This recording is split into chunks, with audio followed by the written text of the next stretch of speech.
Hi മക്കളെ, ഇന്ന് നമ്മൾ പഠിക്കുന്നത് LSSന് വേണ്ടിയിട്ടുള്ള മാത്സാണ് കേട്ടോ. മുൻ വർഷങ്ങളിലെ ചോദ്യപേപ്പറിൽ കണ്ടൊരു ചോദ്യമാണ്. കുറേ കള്ളികൾ തരും, അതിൽ എത്ര സമചതുരങ്ങളുണ്ടെന്ന് കണ്ടെത്താൻ പറയും. മക്കൾ എന്താ ചെയ്യുക? ഇതൊക്കെ എണ്ണി നോക്കുമോ? എണ്ണി നോക്കാനെടുത്താൽ എത്ര സമയം വേണം? ആകെ 1.5 മണിക്കൂറുള്ളൂ ടൈം.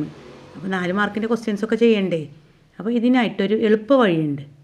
അതുപോലെ കള്ളികൾ തന്നിട്ട് എത്ര ചതുരങ്ങളുണ്ടെന്ന് കണ്ടെത്താനുള്ളൊരു വീഡിയോ ഉണ്ട്, അതും ഉടനെ നൽകാം കേട്ടോ. അതുപോലെ മക്കൾക്ക് LSSന് വേണ്ടിയിട്ട് ഒരുപാട് ക്ലാസ്സുകൾ നൽകിയിട്ടുണ്ട്, എല്ലാ വിഷയങ്ങളും നൽകിയിട്ടുണ്ട് കേട്ടോ. GK ഒക്കെ കറണ്ട് അഫയേഴ്സ് ഭാഗങ്ങൾ ഉൾപ്പെടുത്തിയിട്ടാണ് ക്ലാസ്സുകൾ നൽകിയിട്ടുള്ളത്. ഇപ്പോൾ നമ്മുടെ ചാനലിലൂടെ ചോദ്യപേപ്പറാണ് കേട്ടോ ആൻസർ ചെയ്യുന്നത്. ഇനി കാണാത്തവർ പോയി കാണുക, എന്നിട്ട് നന്നായിട്ട് പഠിക്കുക കേട്ടോ. ഇതാ ഇവിടെ ഈ ചിത്രത്തിൽ കുറേ സമചതുര കള്ളികളാണ് തന്നിട്ടുള്ളത് അല്ലേ. അപ്പോൾ ഒന്നാമത്തെ ചിത്രത്തിൻ്റെ താഴെ നമ്മൾക്ക് എന്ത് ചെയ്യണം? ഒന്നാമത്തെ കോളത്തിൻ്റെ താഴെ 1 ഗുണിക്കണം 1 അങ്ങനെ എഴുതുക.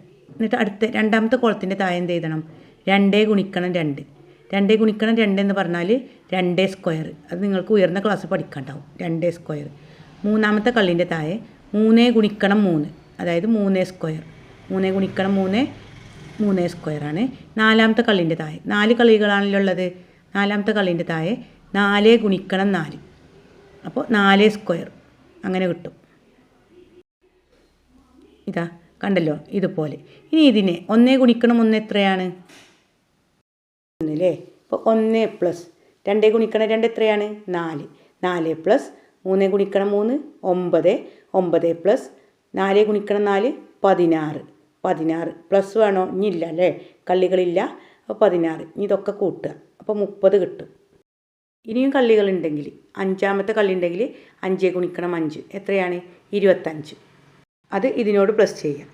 ഇങ്ങനെയാണ് സമചതുരത്തിൽ എത്ര കള്ളികളുണ്ട് എന്ന് കണ്ടെത്താനുള്ള ഒരു ട്രിക്ക്. ഇങ്ങനെ കള്ളികൾ എണ്ണാൻ നിന്നാൽ നമ്മുടെ എത്ര സമയം പോവും? എണ്ണാൽ തന്നെ നമുക്ക് കൃത്യമായിട്ട് കിട്ടില്ല. അപ്പോൾ ഇതുപോലെ ചെയ്യുക, മക്കൾ നന്നായിട്ട് പഠിക്കുക കേട്ടോ. മക്കളെല്ലാവരും ലൈക്ക് ചെയ്യാനും ഷെയർ ചെയ്യാനും, ഇനിയും സബ്സ്ക്രൈബ് ചെയ്യാത്ത കുട്ടികളുണ്ടെങ്കിൽ ഒന്ന് സബ്സ്ക്രൈബ് ചെയ്യാനും മറക്കരുതേ. Okay, thank you.